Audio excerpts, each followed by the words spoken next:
саламатсыздар ма? Бүгінгі кейіпкер айдарына қош келдіңіздер. Сәлеметсіз бе? Өзіңізді таныстырып кетсеңіз, жұмысыңыз жайлы ақпарат бере кетсеңіз.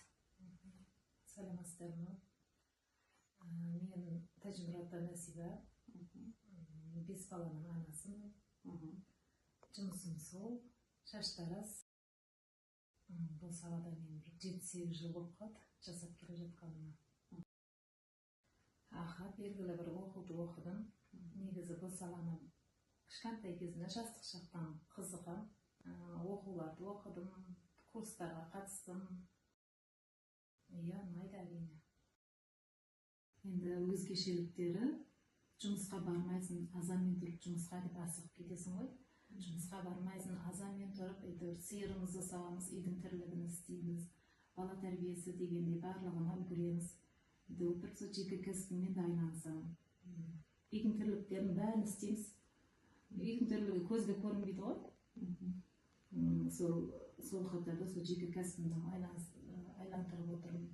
Клиенттер келсе қабылдап, үйде табыс көзін табып отырмыз. Сол күніміз сол азанмен тұрамыз. Азанмен тұрып, ауыл болған екен, сиырымыз бар, малымыз бар.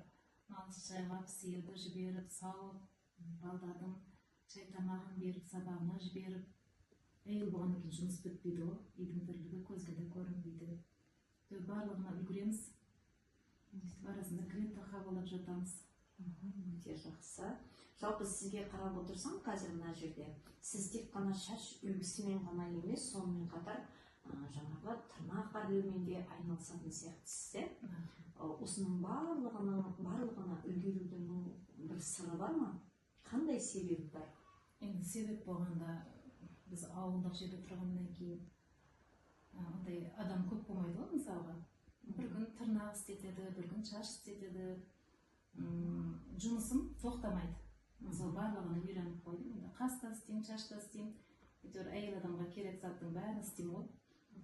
Енді қалалық жер болғанда, мысалға, клиенттер көп болады, тоқтамайды.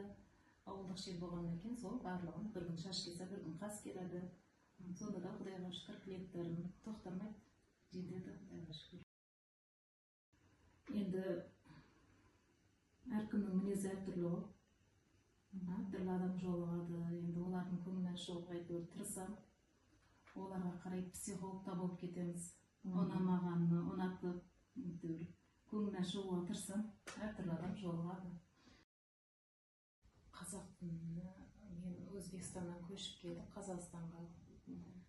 Сол кезде көршілермен араласып, осы жұмысыммен елдермен араласып, солардың сөйлеген сөздеріне қарай солай үйрендік тілді соған. Сонда да қазір өзбекский вариант кетеді, акцент кетеді. Соның үшін соны бәріне бір жақсылап меңгеру үшін қазақ тілі курсына қатысып жатырмын, қазақ тілін үйреніп жатырмын. Бұдан да әрі қарай жақсылап білу үшін қазақ тілін меңгеріп жатырмын. Жақсы, сұхбатыңызға рахмет. Еңбегіңізге табыс тілеймін.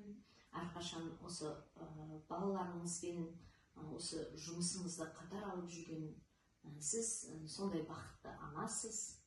Сізге бақыт тілейміз. Рахмет сұхбатыңызға.